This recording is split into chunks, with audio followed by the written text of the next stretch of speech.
What's up, friends? Welcome to Web3 Academy, a place for entrepreneurs, creators, and marketers to explore and learn how to use Web3 to transform business models and create thriving communities. Enjoy this next episode.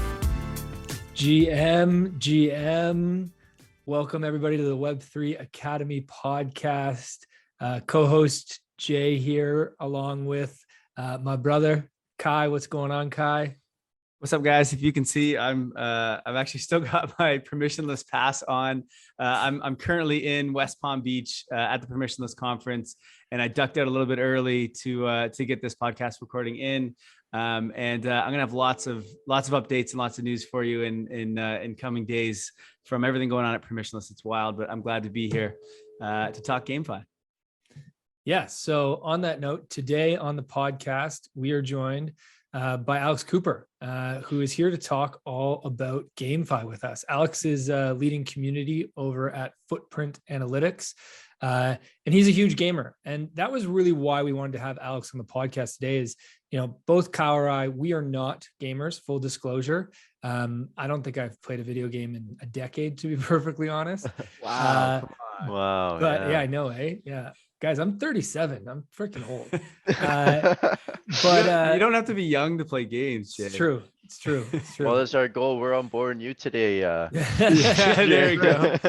That's right. So getting Alex on the podcast today was all about having a gamer on the podcast, somebody who's in that world, understands GameFi, and really can break it down for us, because I think we all see GameFi as possibly the biggest onboarding ramp to Web3 and crypto. There's over 2 billion gamers in the world. And I think I heard recently that there's over 1,000 GameFi projects currently in development. So there's a lot coming into this space that will hopefully onboard more people to Web3. So really excited to have Alex on the podcast today. Alex, I know you also buy and sell cars. We'll see if we can find some time to have some fun and share that. But welcome. Worries. Yeah, thanks for having me, guys. I'm really excited to come here and talk about GameFi. I've been with Footprint now for about 3 months, helping them out in the community. And, GameFi has really been my specialty. I've done a couple other presentations, Blockchain 101 and just in Twitter spaces as well, and doing workshops. So it's been really exciting. And I can't wait to share with you guys. And then hopefully I get you guys listening as well, excited about GameFi and, making money to game. I mean, that's the whole point of it. So yeah, it'd be awesome. And thanks, Jay and Kyle. Thank you both. So awesome. So yeah, stoked to have you here, my man. All right, well, let's just start off from the top. Like, do you believe that GameFi is going to onboard 1 billion people? Like, what's sort of your current view on what's going on in GameFi? Well, I think honestly, GameFi is going to be the best way to bring people into the whole decentralized blockchain community. Right? I think it's the best way to do it, because traditional gamers, people like the game, and as soon as there's something that's fun, that's costs nothing, and you actually own your assets, that's a big thing too that I think will really implement these Web2 gamers, traditional gamers into the Web3, is the fact that now, how many people are spending money on Call of Duty right now, buying skins? As soon as the next Call of Duty comes out, what's the hundreds of dollars you spend on skins? It's nothing. It's worthless. You can't even bridge them over to the next Call of Duty, right? Yeah, that's kind of insane, actually. You think about it too. It's another huge one like that, League of Legends, stuff like that. I spent thousands on League of Legends skins, guys. And what I can't sell them. I can't do anything with it. It's all. So it's the fact of the matter is now when you can start owning these in-game assets, you can start bringing them towards other games. I mean, it brings more fun, brings more social aspect, and kind of brings a little bit of that flexing competitive aspect as well. But check out this NFT, or stuff like this. So, I truly think GameFi is the way to bring the whole social and really bring the average person into Web3. Alex, can you just start by explaining what GameFi is? This might be a new term for most of our listeners. I think it sounds somewhat obvious, but I'm sure there's people out there who have no idea what this is. So can you just walk us through what is GameFi? Yeah. So at the at the most simple breakdown, what it is the combination of gaming and decentralized finance put into one, right? The whole pay to earn model, if you were familiar with DeFi, it's really popular with staking, right? Staking is huge, yield farming, stuff like that. So a lot of DeFi companies realize you can actually implement game features with staking and, make it more fun for people than just, checking their balance every day and seeing how much they yielded, right? Let's make some actions, have some, interaction with it. So that's really what GameFi is. And it combines like the concept of the crypto economy where everything is tokenized and introducing like an open player driven economy, right? So, a lot of people, especially in dual token games that have a governance token, Mhm. the more of that token that you own, the more power you have on voting on what direction you want this game to go, right? It helps drive the community and it gives the community actually what they want to do. So it's really, really cool. And it's exciting to see kind of where it'll go in the future because it's still very, very early. Right. I mean, like you guys have heard of like DeFi summer, right? Mhm. Well, with all this bear market stuff going on, we haven't even come close to having the GameFi summer yet. And Mhm. Right. there's still like 1 million daily gamers in the Wow. GameFi. So, So Currently, wow. currently, so yeah. the idea of GameFi is basically building games that are on top of blockchains, right? So they are using Web3 tools to tokenize different aspects of the game. And so just some listeners, an easy way to think of this is Alex was talking about skins before in Call of Duty and other games, which is basically like either buying like, so like, I don't know how you describe a skin, but basically it's what you wear for your, it could be like shields or armor and things like that. It could be like the guns or the things you're using inside the games. These are all things that you can earn in games and you need to unlock. But in the normal games, like Web2 games, if we'll call them that, you don't actually own any of those. You just get them in the game and then like, that's kind of it. They don't get to go into other games. And if that game shuts down or whatever, like that's it, it's gone. What Web3 gaming or GameFi, as you call it, is basically the ability to start earning real assets. It's not called real world, but real assets inside of these games. So your gun is an NFT, or your new clothing or your armor is an NFT, and this can be sold on open marketplaces. It could be ported over to other games and used in other games potentially. And then also, if you think about other games where you start to win and earn points, you could actually tokenize these, and now you're actually earning currency or earning some sort of value. And that's, I think, the sort of summary of GameFi. Is that a good summary of that, or is there anything else you would add Yeah, there? no, I think that's a really, really great summary. I mean, and two, another thing that really brings a lot more value of it too, with these NFTs is, for example, rarity values, right?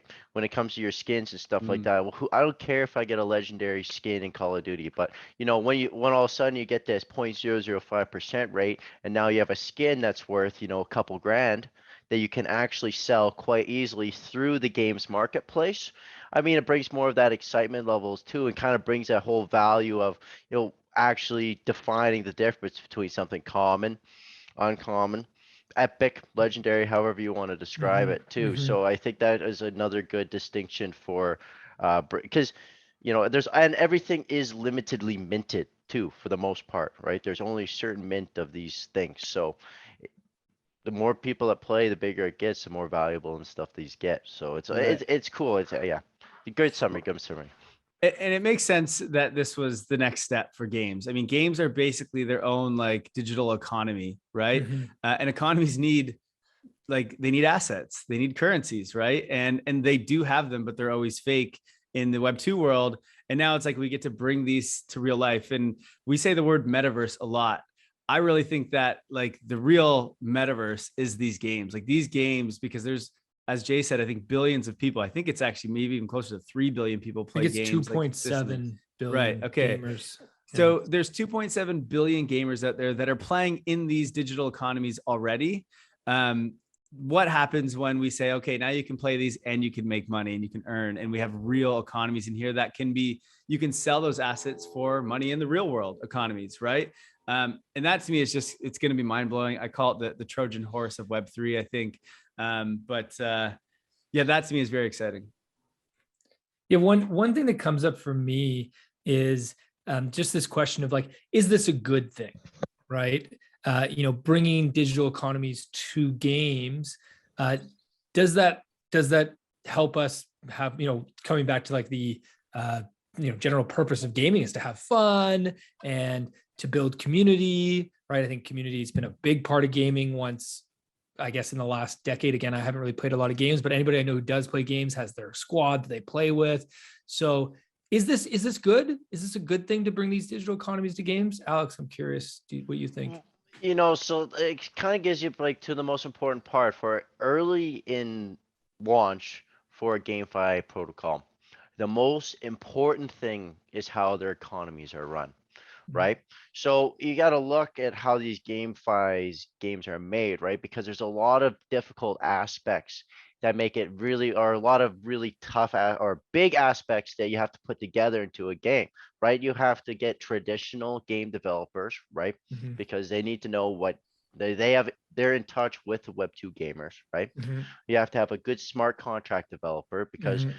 the contract is the whole backbone of the whole protocol, right? We want to make sure it's tight and everything's good. And Mhm. then two, you got to have a good economic system, right? Mhm. That's like the third one because it like economics is very, very difficult to get right, Mhm. right? Mhm. There's always things that need to be constantly adapting and changing based on variables that based on how many new users are coming, how many people are continuing to that play every day, um, rental systems, all this Mhm. sort of stuff. It gets really, really tough. And so it is a good thing, but it's sometimes it gets to the point, it's like when you're looking at a project, it's like, how can you tell if they're going to be doomed to fail, right? Or something like that. Because, if when these economies would make it so tough and how it's constantly evolving, you got to really make sure that the team is really strong behind it, or it'll, with say that there's too much supply, not enough. It all goes back Mhm. to the supply and demand. You get Yep. the token price goes up, people buy it at $4, and all of a sudden not enough people are playing, and it drives it back down to 2. People lost 50% of their investment within a month. And then it just spirals Spirals. and death Mhm. and dies, Yeah. right? And that's not good for anybody, Mhm. I mean, right? I think we haven't even got the real world economies figured out yet. So as hard as enough it is to figure out the US economy or the global economy, now we're trying to do it in these digital games, which, yeah, as you said, brings a lot of complexities to it, for sure. Mm-hmm. Let's sort of just dive into where the states of GameFi is at right now. Because as Jay said, like, is this a good thing? And I think probably the answer is we don't really know yet, because it seems like everything is still experimental. I don't think we yet have our like golden, star game that's come out that has really nailed it in all levels. I would say probably Axie is the closest. It's definitely the one that like really took off last year, and saw some amazing success. But again, it's had its troubles over the last, year, 6 months, whatever it's been. So talk to us a little bit about the industry right now of GameFi and where that's at. It's super early, right? And now too, people are starting to hear about it, but it takes a long time to develop a game, right? It really does take a Right. long time. So, you know, how it is right now, people are interested in hearing about it more and more, especially, with say with Steppen. Steppen's a huge example of Mhm. what people have been hearing about run to earn and stuff. So, well, now pay to earn's on their mind. So they're coming into this industry and they're seeing more like the beta. We're in the beta stage of GameFi, right? We're seeing all these, games come out, try their thing, die, fall out, but all these really good games, I think they're really in development still, and Mhm. they're in the next probably 6 months to a year. This is when we're going to start seeing these really good quality games starting to come out. I think right now that how the state of it is, majority of the games that come out, they're not fun, right? Mhm. They're Mhm. not really, they feel kind of like a grind. Yeah. the art the art isn't that good. If I want Right. NFTs, I don't like, if you heard what was that one uh NFT metaverse Poke is The supposed to be like Pokemon, Yeah. the that Pokemon that one. yeah, that would just look like absolute Pixelmon. dookie. Pixelmon. Pixelmon, that's Pixelmon, yeah. Yeah. You see those guys, those things look like absolute dookie, right? So So and people paid a lot of money for that. So yeah. So as I'm saying, we just really got to trust the VCs because the funding is coming, and for example, like Gaia Games, take a look at Gaia Games, they're huge, so they're starting to put their funding into these good projects, and give it a couple months, and I believe it's going to be in a lot better of a state. There's going to be a lot more education behind it, as the longer this goes on, the more data there is, the easier it is to look at the trends, whatever, seeing what works, what doesn't work. So right now, how's the current state? Meh, meh, right? all the all the good games are really expensive to break into, right? But I don't think this mess state, there's anything wrong with it. It's just the natural course of progression, right? We're starting out, we got to test things out. And don't get me wrong, there's some still really great games out there right now, like Kyle said, Axie Infinity, right? It's a simple game and it works. It does everything right for what it is, right? There's another game, Splinterlands card game. It's $10 to play. Really good game, you know. So there's still some gems. It's just like, weeding through the process of finding out and learning, which ones are obvious scams, which ones just are fun, and which ones will just, what kind of ideas and economies are just gonna be doomed to fail. So Right. that's kind of my thing. Meh, but 2 months from now, 6 months from now, better. Okay. So are we waiting for the I think they're called like AAA type games, like the high graphic, like really good storylines, like the Call of Duty type game that comes to Web3? Is that the thing that really makes a change, or is it like what's the thing that makes it no longer meh? Well, I truthfully think that's it, right? I talked to my friends, right? And even though I was just talking to them about Splinterlands, how I think it's a great game, I like it. They take like one look at it and they're like, well, it's no Hearthstone, right? A good comparison with that because of the quality difference. So for Web2 gamers to come to these Web3s, they need to have that quality of Web2 gaming, or it's just like, most people, that aspect of pay to earn isn't going to sink in right away. They don't care. What I care about is the first hour with the boys having fun. Right.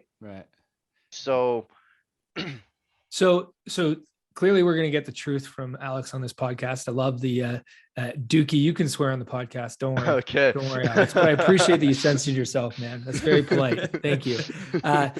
So yeah, I think that one thing that comes to mind for me is, okay, the opportunity here is clearly around play to earn, building community around a game, and a digital economy where the users have the ownership as opposed to the gaming having the ownership. So can you just maybe break, can we use Axie Infinity as an example? Because that's the game, sure. Yeah. and I'll play the dumb here. I don't know Axie Infinity very well. I've seen it in the news, but I don't know a ton about it. So can you break that one down and maybe just use that as an example of how that works in terms of play to earn? Because I think lots of our listeners have probably heard the term play to earn, but don't quite get it. So the CEO of Axie Infinity, kind of has a really good understanding about the GameFi. It feels like GameFi should have 3 characteristics, right? The first is rewarding value creation, which Axie Infinity does, right? People should be rewarded for creating value as they are in the game, right? You're spending your time there. That's a resource. Yeah. Right. So let's reward our players for spending time in our game, right? What's the second one here? The second is co-creation, right? A game that is a creative partnership between its developers and the community that plays and creates value around it, right? This is known as community governance. So like I mentioned earlier, how you have these governance tokens you can reward and stake. Well, you also now have voting power in the direction that game goes. And that's great for the community, right? I'm sure you guys have all, even you, Jay, 10 years ago, back when you were playing video games, you're probably playing something, you're like, this is bullshit. This sucks. You get noob tubed in MW2. What the hell? Get this out of my game. Get this out of here. Well, I'm gonna buy, or oh, I got all this governance tokens now, so now I got 2% or whatever, 2% more voting power because I hate these freaking noob tubes. So whatever, right? So something like that is really good for the community, makes them feel heard, right? How many Mhm. times like you just been bitching about something in the game over and over, it doesn't change, right? So it's nice to give the community more of a say, one-on-one, right? And then the last thing is the co-ownership, right? Players should own the in-game assets, right? We're talking about that. Deeper still, it's the gamers should own the games they have invested their time in, right? Mhm. Right. So with these three things, that's what Axie Infinity does. They reward, they have that community driven, they listen to their community and the community votes on what they do. So what they'll do is, right, they'll host a voting. We have these options for Axie. What do you want? Mhm. And the people that have those governance tokens that actually invested their time into the game, they get to pick. And that's awesome, right? So, and then of course the co-ownership, right? You actually own your Axies, right? Mhm. And Mhm. then one day you said, wake up in the morning, I'm done with Axie. I'm done. I don't know why. Just no, something in my coffee said no more Axie. I'm selling up. I'm liquidating. I'm getting out of here. Well, boom, you sell your Axies on the marketplace. Yeah. You got your money, and now you're gonna go invest in Splinterlands or whatever you're gonna do. I don't know. Whatever you got, go buy a bigger cup of coffee. Now, I was actually in the Axie Infinity ecosystem for a bit, so I can actually give a little more side from being in it. Now, I wasn't really playing it, but I did invest a bit in it, and I started hiring and renting out my Axie to people to play. And there's just some things that I want to bring up from what you just suggested. Is like one, so just for those who don't know Axie Infinity, it's basically like a Pokemon type game where you own these like 3 Axies, you have like a team of them, and they fight against other Axies, and you have like cards for your attacks and things like that. It's a very basic looking game, kind of like a card game with just very basic looking graphics. And basically, if you win games, you earn tokens, and then also you can like play the computer and like play adventure mode, and you can earn a little bit of tokens in there as well. So some people really liked it, and they like to push that people really like their Axies and the characters in it, which are NFTs. And so some people did for sure. I think a lot of Axie was just people who wanted to earn, because it wasn't the funnest game. And this is Right. what you're saying, is like fun comes first for this stuff to work out. And I think Axie really saw that, because at the beginning, when I first got into it, you could earn a lot of money. Like people were making hundreds of dollars a month playing this game. And so who did it attract? It attracted a lot of people from developing countries, right? Mhm. It onboarded like 3.5 billion people million people, not billion people, within like a couple months. And a lot of them were from the Philippines, were from Argentina, were from Brazil, were from Africa, because they actually made more money playing Axie than they did going to work. It was insane. A lot of people that were renting out our Axies that we were renting out to them, they were literally doing it while they were at work, or they would like quit work to do this. It was insane, because they were making so much money. Well, but You gotta let's respect the hustle. be clear here. So much money in their economy, in their country, Yes. right? So, Yes. like, what do you think? What were they making? Like 500 a month, 200 a month? At its peak, it was around like $500 a month, sometimes more if they were really good. Right. Which, like, for somebody in the Philippines, I don't know this exact stat, but I think probably $200 to $300 a month US is probably their a month average is their average, income. yes. Well, If they're and, educated, yeah. I lived in China for a couple of years, and the average Chinese person, their income's 800 Canadian a month, Right. Yeah. Wow. So, right? So there you go. yeah. And they work really hard for that $800 a month, right?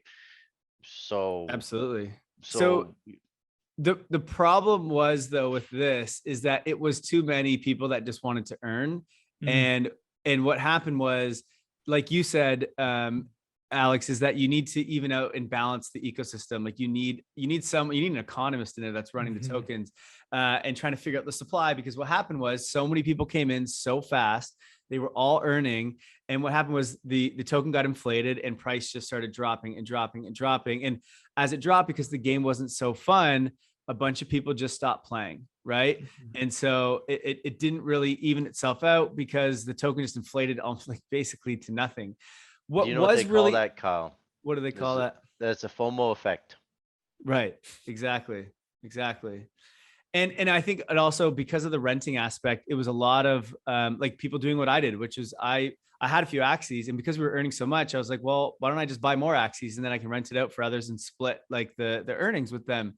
And it was great. It was fun. But again, that created this sort of like ecosystem of a bunch of people just playing to earn and not playing to have fun, I think. And so that was the big downfall of Axie. They are now doing a lot of things to sort of fix that.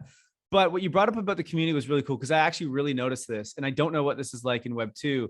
But there was a point where they changed some of the attributes of the axes themselves, right? Because they wanted to try to balance the ecosystem a little bit, because there were some axes that were like really, really good. And if you got them, it's like you couldn't lose kind of thing. So they changed it, but it basically screwed over anyone who had those good axes, because they were selling for so much. You'd buy them, and all of a sudden one day, they call it, the term was nerf, but they just nerfed it. And like all of a sudden those axes were no good. So people were complaining. And at this point, we didn't really have good governance because they hadn't launched the governance token. So it was mainly in their Discord, which is, I think, is the largest Discord in the world right now.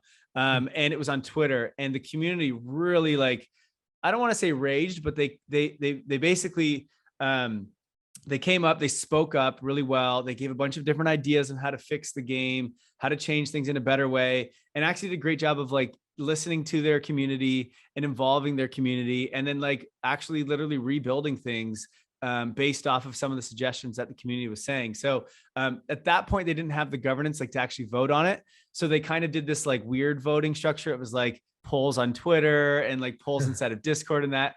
But it was really cool, because I think it was because so many people in the game had ownership of these assets. They felt like they were owners, and they wanted to help solve the game. And I don't think that would have happened if it was a Web 2 game. I think everyone would have just left probably. Well, and two, you look at it, a nerf straight up hits the pocketbook, It did. right? Exactly. That too. Right? All of a sudden, I spent thousands of dollars on this Axie because I want to win, I want to make money, and then you nerf it. Now it's worth half its value, so it can be more competitive. I don't think a solution is to nerf. I think a better solution is to buff existing. Right. To right. build more features, more attributes. Or what I feel like you need is, this is where it comes back to, the game needs to be better, because if the game is good enough that people will just pay to play, right? Like, and there's hundreds of millions, maybe a billion of those gamers. They just want to pay to play. They don't even need to play to earn, right? So you need the game to be good enough that you get the pay to play people, but then also the economic side is there. So there's the opportunity to play to earn at the same time. Well, that brings it to another good term. I think there's going to be two kind of categories when it comes to GameFi, and it's really going to be broken down to play and earn, where it's got a better balance of fun, where the rewards just kind of suck, but the rewards you do get, it might be worth real world money, right? But I'm just using it to buy more skins in the game. I'm reinvesting that money, right? Right. I'm bringing it back into the economy. So, you don't really earn a lot, but you just have more fun. But then you get like those grindy games, right? Or the straight up gambling games where it's just like the grindy games. What would be a grindy game that probably like DeFi Kingdoms? DeFi Kingdoms is pretty grindy. Right? It's all about staking and coming back, or there's sunflower lands, or what's another one I looked at recently? Pizza Land. You own a pizza shop. It's like cookie clicker. You just clicking all day, staking your soda pops. I don't know any of these games. Yeah, no, yeah. I am interested in Pizza Land. I am that game. So, but that one, it's just like, you got a pizza and your chef, he makes unlimited pizzas all day, but until he gets tired, then his pizza supply rate just drops. So you got to feed him soda pops, whatever, sort of something like that. But yeah, a game like that, maybe for the first like day, 3 days, yeah, it's kind of fun. After that, you're like, fuck I gotta feed my pizza chef, man. Like, it's more like I gotta get it done so I can get this money, more than I'm just playing it to have some fun, right? So I think it's gonna be a big distinction between the two, and what's really gonna pop is the one that has the true balance between that pay to earn and that fun. But so Okay, let's talk about the future of these games. Like, I think right now we said, okay, the industry is kind of meh. There's not a lot of great games out there, not with good graphics that are not that fun. A lot of the tokenomics are not really working out so well right now. They're kind of forcing people to just grind and do things that aren't really what you want to be doing while you game. And a lot of these ecosystems aren't really kind of balanced and working out. What have we learned? What do the games need to do in terms of tokenomics to or other things, maybe if it's not all about tokenomics, but what do they need to do to make this ecosystem like balanced? Is there any sort of recommendations you have or things you've seen?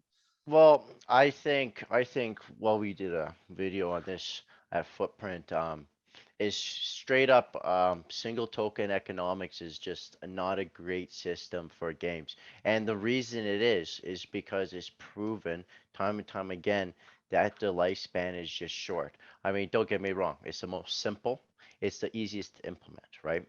But if like let me I can quote out a couple articles here. Just give me a sec for you guys. I'll show you the three different types of single token tokenomics. One is input USD, output game token, input game token, output game token, or input USD, output in-game asset, right? Okay. So the first one, input USD, input gain token, right? Value goes up, right? Token goes up, right? People coming in. All of a sudden, people want to sell, that brings down the supply, right? Now, so there's not as much USD. People don't come in. There's not enough new users coming in to push up that supply again. It dies. Boom. Very, very common. It's a very simple tokenomic structure. But if you don't have that constant supply of new users, new people being onboarded, it's going to die really, really quick. And it's the most common one for rug pulls. Rug pulls use this structure. So and then the USD input token, it again it extends it, but if there's not more value coming back in to the economy, it's not sustainable without the transactions of these in-game assets, right? Now you don't, instead of a token, you have assets. Without trading them, selling them, buying more, Mhm, it dies. mhm. So with these that's why games now brings you to the dual token tokenomics, right? It gives more structure, right? You have a governance token that gives back to the community that you can stake and get rewards back on APY, right? Based on the staking, you get users coming in to your lands that you own, that you're staking to mine. So then you get to share the Hmm, rewards of this as well, mhm. right? It's more complex, but it offers, more options, more scale, more things to do, interact with, and more ways to make money in a safer, easier to balance system, right? Right. Splinterlands, for example, Splinterlands has uh, DEC tokens, which are their dark energy crystals. That's what you get for winning ranked games or when you sell your cards, you get DEC, Mhm. right? And then they have SPS, which is well, I believe I actually have no idea how to get SPS. I've looked into it, I've tried, I have no idea. But you use SPS, use it. I think it's for if people mine on your land, you get SPS tokens, and that the SPS then gets back to you can stake it, and then you get vouchers back, so you can enter tournaments with high prize pools, Mm. right? I was looking at Splinterlands with SPS. There's a 30,000 USD reward for the top person, but you had to stake 30 SPS tokens to enter, Mhm, mhm. right? So it's kind of cool little systems like this that kind of help, it makes it more complex. And I'm not an economist by any way, so it's really hard for me to predict how, or but it shows that it's an easier to governance easier to control through mint and burn. It's easier to Right. control through mint and burn, Mhm. and then it offers more rewards back to the community because they're constantly reinvesting the governance token, right? They Right. spending money to get that governance token and then constantly reinvesting it brings the money back into the game. So it helps us,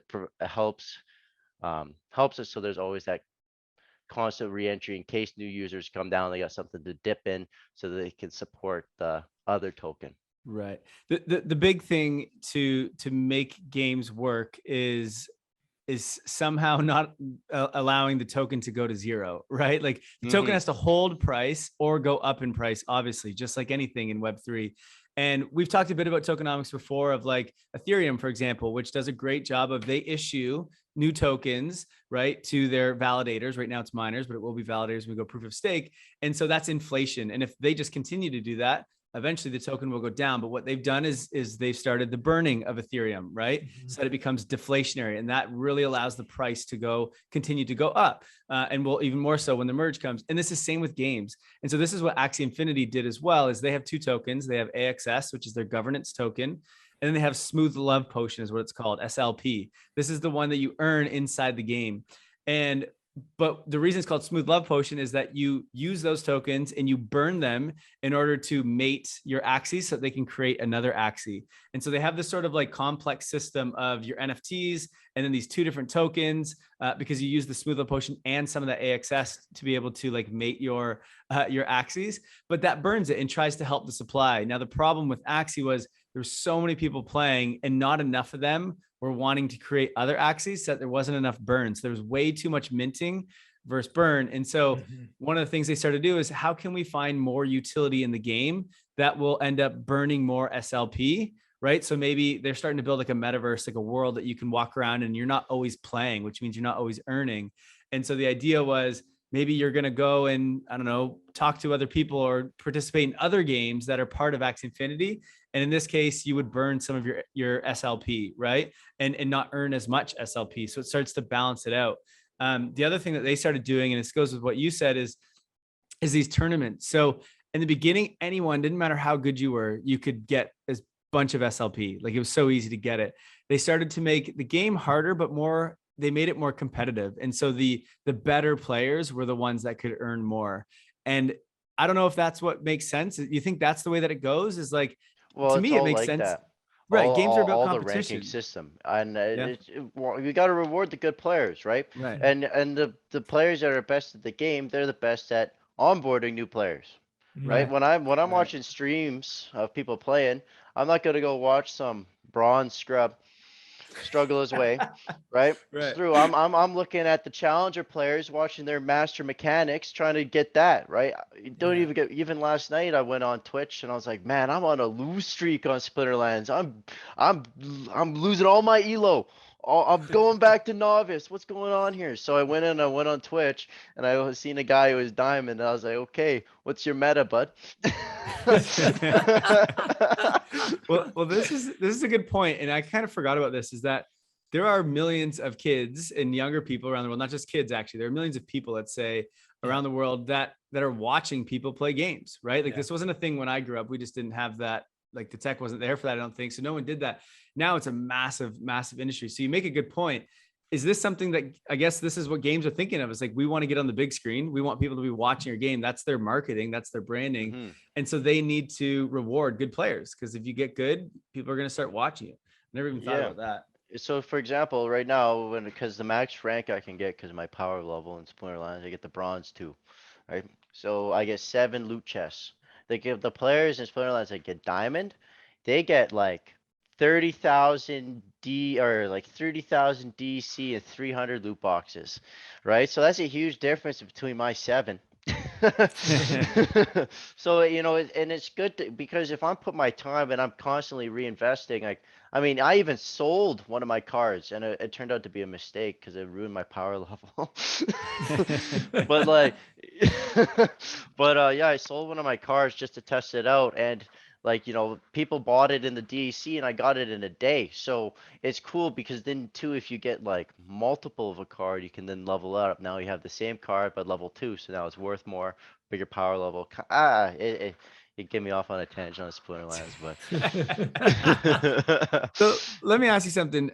You're part of Footprint Analytics, and this is basically a platform which allows us to, I guess, look at any data on the blockchain at all. And so obviously with GameFi, this becomes very important. We talked a lot about, we need to understand economics of our games, right? And that's how we balance the game, and thus that's how we make a good game. If it's unbalanced, game goes to shit and people stop playing. Talk a little bit about Footprint Analytics and just like, how I guess what you guys are tracking or what we can see on there, and that how that helps us sort of understand like in-game tokenomics. Yeah, absolutely. I'll kind of rewind a little bit and just kind of say what Footprint is. So Footprint is the all-in-one analytics platform, right? So we make it so you guys can come. If you want to make your own analytics, you guys can come by and do so without any coding, any SQL query required, right? Because we have the data parsed and ready for you. So, yeah, but when it comes to GameFi, actually Footprint is the largest GameFi analysis platform out there right now, mainly due to the fact that we've parsed 15 public chains right now. Mm, So, like compared to our main competitor, they only have 7, right? So mhm, it's and games nowadays aren't just being released on a single chain, right? You're looking mhm. more and more right now, DeFi Kingdoms, they were released on Harmony chain, but now they're releasing their own chain, DeFi. Right. So, and and so it's really, really important to do cross-chain analytics when looking at a GameFi game, right? So you know, regarding so what we do at Footprint regarding what data do we track? We're all about using we do address analysis tracking. Okay, so we're able to look at the game. We can see that every single address that is interacted with that game, and then we can organize it into different metrics, right? We are able to look at the new users, active users, and then from there, we're actually able to give a new user percentage. Mhm. So this is really important, and it's good to know too when talking about active users that also includes new users as well. So it's really important to put that distinction between the new users and the active users to get that. So we track actually let me just pull up a dashboard here so I can look at tell you guys directly what we're looking at. Mhm. It's just so amazing to me the data that is available because of blockchain, right? Right. All of this does not exist if it isn't for blockchain. Yeah, and you know what really is just how much data there really is. If you went into just do an SQL query just to make a basic curve trading chart, you're gonna have to look through hundreds, if not thousands of lines of code to find those unique data points that you need to make this chart, right? So Mhm. it's really is quite time consuming to do. Here, let me pull up So Star Chart. thank you, Footprint Analytics, for making it easier for us all. Yeah, so see Star Charts dashboard. Okay, so let's take a look at Star Charts. So looking at our dashboard overview here, we tell us what chain it's on. So it says BSC chain, so we track what chain it's on. We have the 24-hour users. So people that have played Star Sharks in the last 24-hour use or last 24 hours, they have 1 million players in the last 24 hours. Or sorry.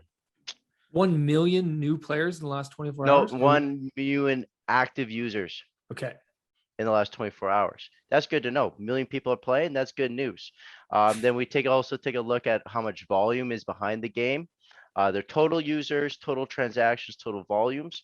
But what's really, really great is we offer unique metrics like user retention rate, right? So we can take a look at what players started in the first month that the game is released, and now we can see if that player is still playing 6 months from now, Mhm. right? And then we can also do it month by month as well. So what did they do in April that changed it? Then all of a sudden now more people are playing from in May than from April. What did they change, right? It's good to look at this, see what they're doing.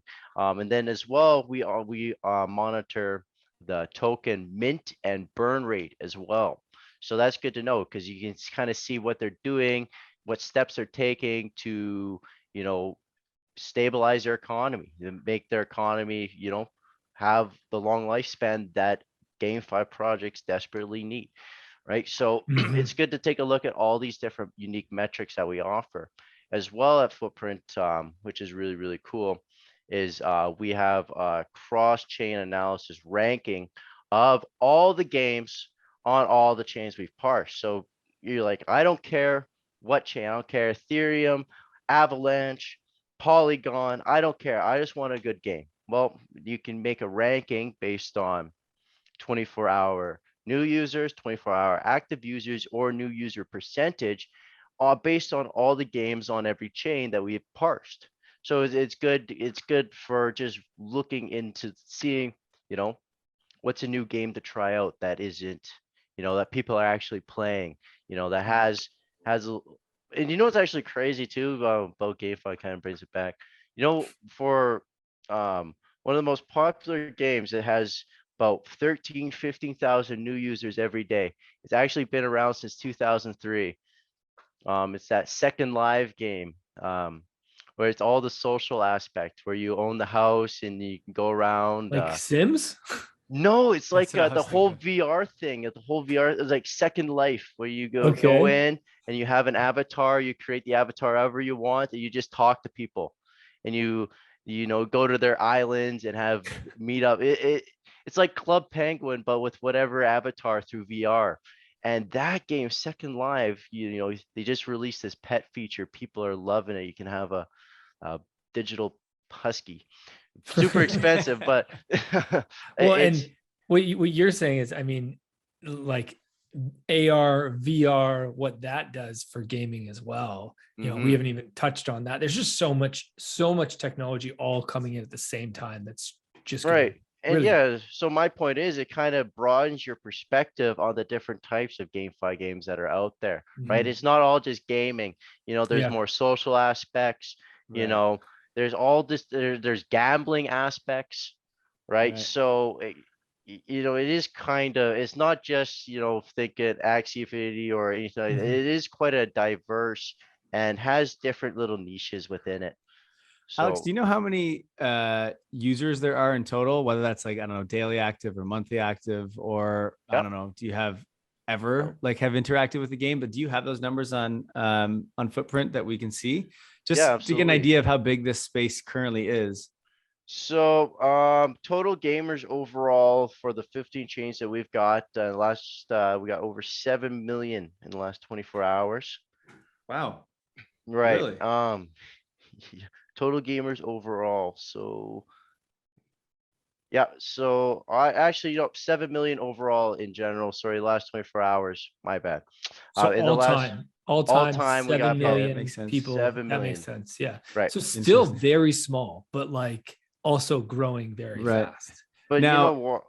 what's Sorry, cool he. with that is every user needs to get a Web3 wallet in order to play any of these games. And so what this is doing is these are probably people who don't give a shit about DeFi, right? Yeah. Like they don't even know what that is or care about that, or they probably don't even really understand Bitcoin or Ethereum or any of that, but they do understand games and they understand they want to make money. And so they play these games. They got to get a wallet. They got to load up their wallet with ETH or Sol or whatever it is, depending on what they're playing, and they got to interact with these dApps. They probably even have to use Uniswap or other exchanges like that to get the tokens to play the game. Maybe they need to use OpenSea. So like it's a great tool to just onboard people into the space. Like when we were renting our Axies out to people in the Philippines, they all had a MetaMask wallet. They all had to buy Ethereum. They all understood all this stuff. And I was like, they didn't have bank accounts. Not one person that I was working with had an actual bank account because they Wow. just don't have that structure there. But they had a MetaMask wallet and they were buying ETH and they were earning. And I was just like, wow, this is absolutely mind blowing. Actually, it's pretty crazy if you look at the percentage of the world that actually doesn't have a bank account, Right. Oh, it's right? massive. Yeah. That's what kind of the whole point of the decentralization is, connecting these people into the world of finance that can't do it through traditional means, Yeah. right? You don't have any ID, you can't get a bank account. Yeah. Right. Simple as that. Yeah. How so it's But really, really cool. these people, uh, they also don't have the incentive to necessarily create a digital wallet. I mean, I shouldn't say they don't have the incentive. They have the incentive, but they don't have the on-ramp right now to do that. So it comes back to our original, our theme of today is really, GameFi has the potential to be the largest onboarding ramp to Web3, to digital wallets, and then Web3 and all that comes with that. Hmm. Alex, I got a question. So we're sitting at what, 7 million, 8 million people that are playing Web3 games or GameFi. There is what, 2.7 billion, I think you said, actual gamers out there. We got a long ways to go and a lot of people we can onboard, which is exciting. how are the Web2 or like just the normal traditional gamers right now? How are they transitioning into Web3? Like, do they like it? Are they on board? I've just seen a lot of things of like, I forget who it was, Ubisoft maybe, or something was going to launch NFTs, and the gaming community like lost their shit for some reason. And Can you talk about what's going on there? yeah, absolutely. And truthfully, what it is, I think it's just a lack of education, right? When I tell even my friends about Stefan, which is a proven game, run to earn, you're selling me snake oil, buddy. No such thing. You made $40 running? No, no, you didn't. And it's just a scam. It's just gonna fall apart, right? This is what all my friends are telling me. This is what everyone you talk to that is, and it's not the fact that people are struggling actually getting onboarded, is they're just struggling, I think, to take the step to want to do it. Right now, I think there's so much lack of education within how simple it is. I mean, at the end of the day, it is more work than just buying a video game, downloading it and playing it, right? There's more steps involved, there's more work. So how could we make these steps easier for people, and without having the risk of them putting in $50 and they send it to the wrong chain and then their $50 is gone forever, right? We got to make people confident, and we got to have that education just to get them to do that first step. I think once they get that MetaMask and they put that and they're confident transferring the Ethereum or whatever it is into these games, and they just open up a can of worms for them, right? It's gonna just be going from there. So the biggest thing right now, I think, is education for onboarding Web2, right? And then I was just going to say, it's such a better world for them. I don't know why they would ever not want this stuff, but I get it. It's like anytime there's money involved, people get nervous and people get a little sketchy over things. It's like, I mean, when you first told your parents or your friends or whoever about Bitcoin or ETH, when you first got into crypto, they're always like, nah, it's a scam and whatever. And that's just kind of the way people are in the beginning. But yeah, I guess it just takes some education for them to understand, like, wow, you can actually own this stuff. Like, that's pretty cool. And it doesn't help the fact that when you're watching the news, you don't really hear a lot about the good things that are happening in crypto, right? You hear about, USD crash, your 30 million you invested a week ago is worth $30, done, right? So they're hearing these kind of news, and it doesn't help. And kind of the second barrier of entry for Web2 users is, especially right now, a lot of games that are just coming out, like literally just before beta stage, haven't even been released yet. You drop like $500 to get their NFT. Right. So you have to pay to get into the game. You can't even play your way into the No, game. because that's how you own the in-game. That's how you kind of bring the value, right? That's how you get your assets. You gotta pay to get in, right? Sure there is some free to enter games, but there's not that many, and the ones that do, it's the rewards are kind of negligible, right? So you get your money by purchasing these NFTs, because in the free to play, if you get your free NFT or whatever, your chances of drop rates for better things are a lot lower. You go into, say, a battle system, you just have junk equipment, so you're just gonna get rolled, right? So to really, I looked at this new game coming out, Star Atlas, and they're talking about their ships, and what they do is you bring your ship from planet to planet, and then you mine it based on that planet's APY, and then you can also get tokens by fighting other ships.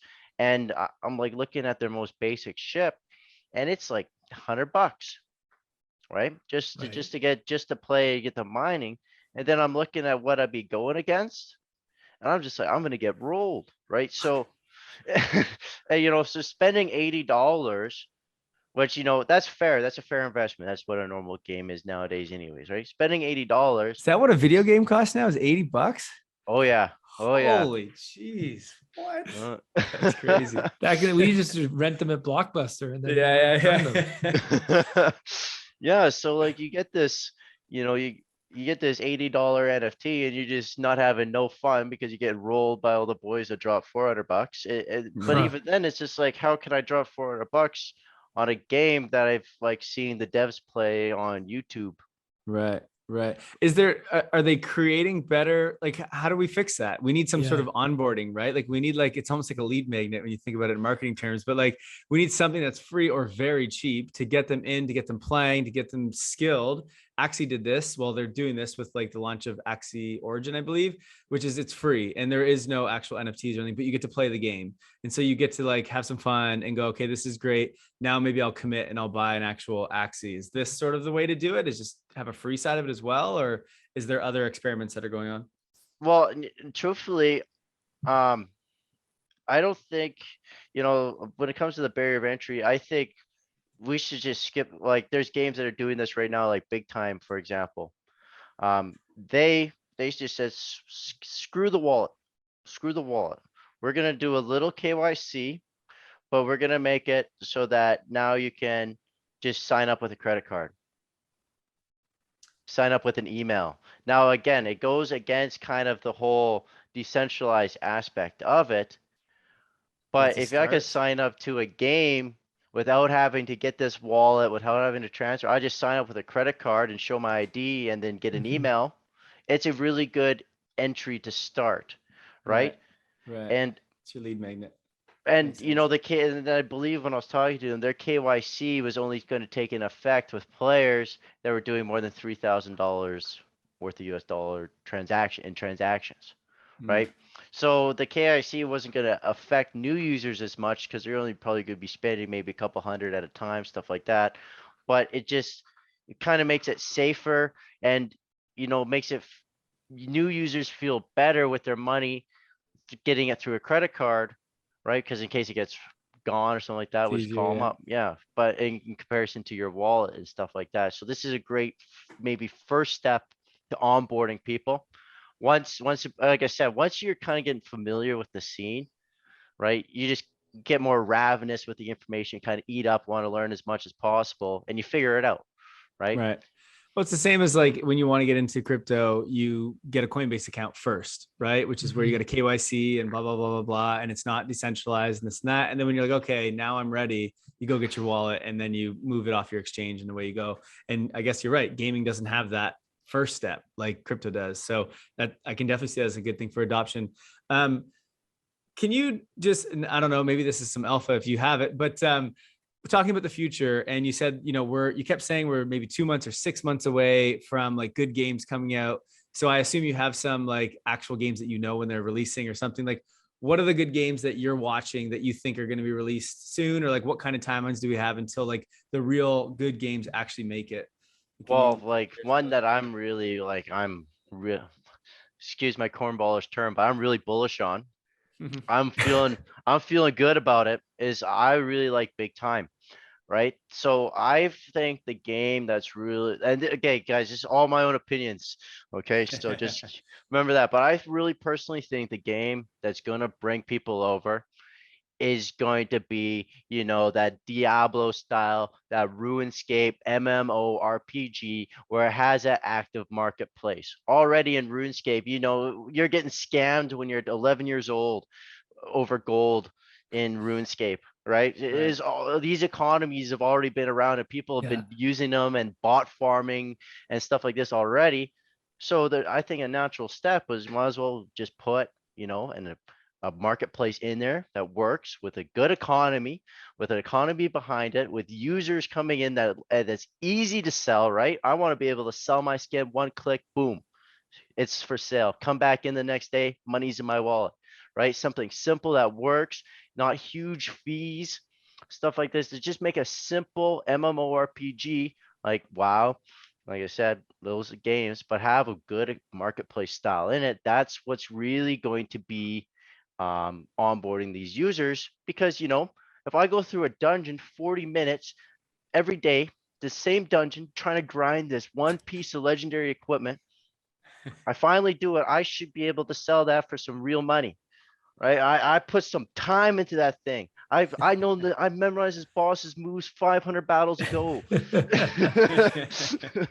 Right. So when you finally get, I think that's going to be really, really nice for people, right? Not only is it the flex factor, but the minute you're out, it's like, yeah, let's sell it. And then you can get something else, whatever you want to do, right? You want to get USD. Yeah, so Big Time is one of those games, and they're doing that easy adoption with the Mhm. email, credit card if you don't want your wallet. But then the game looks good, right? That's a huge factor too. I don't want to play some dookie looking game, right? So the art looks good, and the combat's kind of fun, right? I'm going around to these different zones, killing monsters, just like it would in like say Witcher or something like that. They give you quest lines, so it's cool. And then the loot that those uh the enemies drop, you can sell it later or equip it. And I was already looking at their in-game marketplace, and they're in beta, and they're already selling some of their NFT armor for like $6,000, stuff like that. Wow. It's really crazy kind Wow. of how much money is really into these rare NFTs when it comes Yeah. to GameFi and stuff like that. The prices in some of these games are pretty crazy. I've heard a lot about Illuvium is one of the other big ones. That's like a AAA style game that's coming out soon. And I think the NFTs, I don't know what they are, but it's thousands. It's pretty crazy. I think there's a lot of hype around some of these bigger, like high quality games that, from what I'm told, are coming out in the next 6 months to a year kind of thing. And so from everything I'm seeing, it looks like GameFi is soon going to have its moment. And maybe what you said was GameFi summer. Are you Yeah. predicting that's this year, or is this a next year thing? I have no idea. We'll see. We'll see if Bitcoin keeps dropping. All right. So as we wrap up here, I think Alex, we were actually supposed to probably talk more about footprint analytics, but we couldn't get out of the weeds of the games. So is there more to footprint analytics that we should know? I mean, feel free to take the floor here. Yeah, We I talked mean, about it for games, but I know that it can be used for other things too, like DeFi and other things. yeah, absolutely. So it's really, really cool. I think what the main thing for you, our listeners here, on this podcast at Web3 Academy, is we make it really easy for you to make your own analytics. Okay, Mhm. if you've been around a graph before, you can come into Footprint and you can make your own knowledgeable insights. Okay, and we don't just do GameFi. We have our NFT data being released, so you can track NFT dashboards. We also do DeFi tokens. And then we also really are working on unique metrics as well. But our big thing is if you want analytics and you want to take a look, it's free, and you can make your charts yourself for free, right? We have Mhm. tutorial videos on our YouTube channel if you guys get stuck, or our dev team is really active in our Discord. So if you run into any issues, we'll help you out. And and the best part about it is when you make your dashboards, it's then shared with the community. So community members can take a look at it. You can go in, you can duplicate, say, another community member's charts, and then put it on your dashboard, and then just edit the information for your dashboard. So it's really just a simple, fast, easy tool for you guys to make analytics, to view analytics without having to you know, filter through thousands of lines Mhm. of code. We make it so that we don't care if you're the head dev at Google, or you're just your first time looking at analytics at all. You've never seen a graph before. We make it so that you can use our product and use it effectively, Hmm. right? Mhm. Obviously, if you're more advanced, we still have more advanced tools for you guys. But if you want to just make a token price chart that you want to monitor, you can do it in minutes. So that's kind of our thing, and we offer what we've done 9 billion transactions parsed. We got Wow. 519 DeFi protocols. We've done over 900,000 smart contracts. We've Wow. Yeah, so we got 15 chains, which is the most chains parsed. So it's really, really. Oh, dashboards. We've had 6,000 community made dashboards from our users, which is huge. That's a lot of analytics, guys. And and yeah, so and then 48% of the users that go on our website, they make charts, and that's awesome, right? Because I don't know about you guys too, but the first time, like, looking at a chart or wanting to make a chart, it's a little intimidating, right? It's like, where do I Mhm. start? Yeah. Right? I'm looking at this graph and I'm just drawing blank. So our goal is to make that process easy for you guys, help you know where to start. We offer templates, all this sort of stuff, so you guys can easily hop in and start making analytics. So that's really kind of what we're about. We also offer business services where, say you're a DApp developer and you want to organize your data, right? There's a lot of data coming out of here. We offer a service. We streamline, organize your data, so it's easily accessible to you for you to look at. And yeah, we have different unique metrics for that as well. But yeah, what I love about it is, the two themes of composability and interoperability are part of your tool, right? In the sense that anybody can come in and they can compose and create their own charts, and then it's interoperable. I can take it over to my dashboard and share, and we build upon each other. And so before we like get to the wrap up here, just one question that I have to ask that I struggle to understand, and maybe you can explain this, is when we talk about interoperability and this being possible in GameFi, how will this actually work? Like, if I own an NFT in one game, am I actually going to be able to take that into another game? Like, and can I take it into just any game, or do they have to be on the same chain? Like, yeah, So, this concept blows my mind. Like, what if the graphics are different? Like, I just can't wrap my head around how you would take an item from one game to another. well, just picture this. I don't know if you ever heard of the game like VR Life or whatever. It's very similar. What you do is you just take a skin and you just upload it to the game. And you just upload it like that. It obviously gets a little bit more complex when smart contracts are involved and stuff like this. But essentially, how the protocol would work is, now I might be wrong. I'll have to get back to you, but this is what I believe. I believe they get in partnership with a bridging system like a swap, Okay. right? That also works with that developer, right? So Okay. this is how they do it. They do partnerships, right? They Okay. do partnerships with the other game or the NFT project, et cetera, and then they work together through the same swap where they can bridge it through this way, Right. right? So it's not just like natively you can go from one to the other. Yeah. It's like you do need to build some of that into it for it to work. Okay. Right, and that's Great question. an issue for these protocols, because this is a very, very important social aspect of is bringing my NFTs from previous games into my new game, right? There, I own them, so I should be able to do that. I want to show them off to my friends in this game, right? So the being able to implement you bringing your NFTs or your other in-game assets into this other metaverse, right? Then you now combining metaverses. It's very, very important for keeping and onboarding new users, Right. right?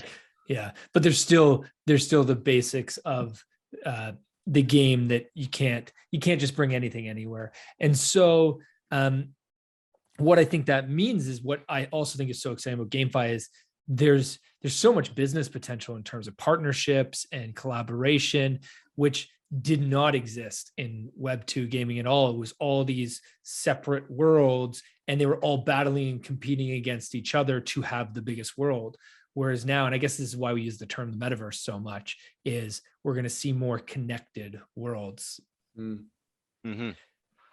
So, Kai, any more questions before we wrap up and get to that's it for round? me. Okay. Let's just do a little lightning round questions here for you, Alex. Yeah, absolutely. The first one that I just thought of this while we were talking, because Kyle mentioned sweet love potion several times, which just makes me laugh. Smooth love potion. I always say sweet. I think sweet's better name anyways. And Alex, you mentioned one a token. You said it so fast I didn't even hear it, but you mentioned one in the podcast. So my question is, what's your favorite token name or funniest token name? Oh, I thought one cracked me up. I mean, this isn't in a GameFi protocol, but it's more of this token they do. It's called Rug Radar, and their token name is Rug. So that one always cracks me up. I think it's funny. Jeez. Oh, I don't know why this one, the Crabata's got one. I just like to say it. Their government's token is Cram. Just Cram. What was Splinterland token? Oh, they're DEC, Dark Energy Crystals. Dark Energy Crystals. Yeah. I like that one a lot. Okay. Favorite person to follow on Twitter? Oh,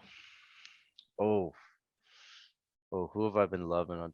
I honestly like I like following the CEO of Binance because he loves stirring the pot. He loves stirring the pot. That guy, CZ. yeah, CZ, Binance, and then Andy Liang. Those two partner up together, and they just subtweet all these. Oh, they just love stirring the pot. It just cracks me up. I'm all about a little bit of Twitter drama. Okay. Going back to just a little personal information, you said you buy and sell cars. What Correct, was yeah. either give us, you choose, what was the last car you bought and sold, or what's your favorite car you've ever bought and sold? Okay, the last car I bought sold was I had a CLS 500 Mercedes and it had a Brabus body kit on it. It looked mean. Thing was fresh. I sold it. Go to Mexico. Don't regret it at all. The gas prices right now suck. And My favorite car though, I had a 1998 Skyline, like an R33. That thing was sweet, right-hand drive and everything like that. man, I gotta say, Alex, you bring up culture for me in a way that not many people do. The lingo and the slang that you use it reminds me how important culture is for movements to grow, right? You know, the way you talk about games. I mean, the car thing as well is there's car culture, and that's an old culture. Cars have been around forever. Yeah. That's there's hundreds of millions of people around the world who are spending a lot of money on cars. But gaming culture is also, it's such a big culture. Which is why things build and grow. You get these lingos, you get these slangs, these hilarious token names. Yeah, it's great. I love it. Okay. Last question. Game you were playing the most right now? Oh, Splinterlands. I don't know why I'm in love with it. I just grinded out card packs. I you know why? It's because I got one legendary card that's worth $5 and it got me all fired up. Okay. Before we do wrap, Alex, any show you want to give? We've talked a lot throughout about Footprint and whatnot, but if there's anything else you want to say about Footprint or where you can find Where do you Alex follow you? online. Yeah, absolutely. So yeah, guys, if you want to check out our website, create an account. It's free to do so. It's just footprint.network. Really simple. Just go create an account. You can sign in with your Gmail, and then that's how you get started into our analytics.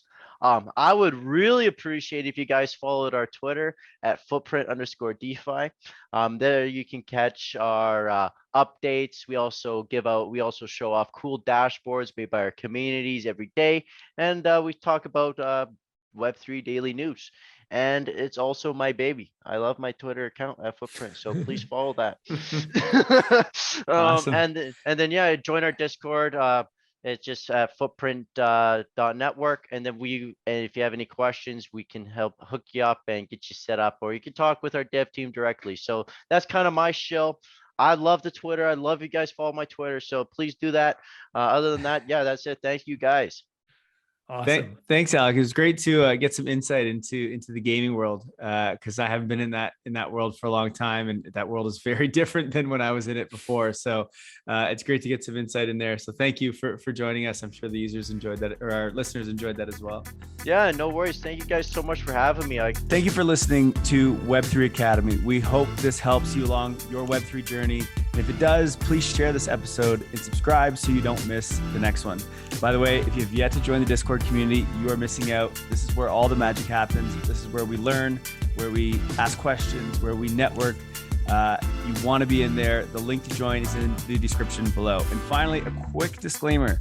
Nothing in this podcast was financial advice. Crypto and Web3 can be risky. You can literally lose it all. In fact, if you invest on account of what we say, you probably will lose it all. So don't do that. In all honesty, the point of this podcast is to remove the noise of markets and price and focus on utility and implementation anyway. So you should not take any of this as financial advice. Thank you, friends, and see you in the next one.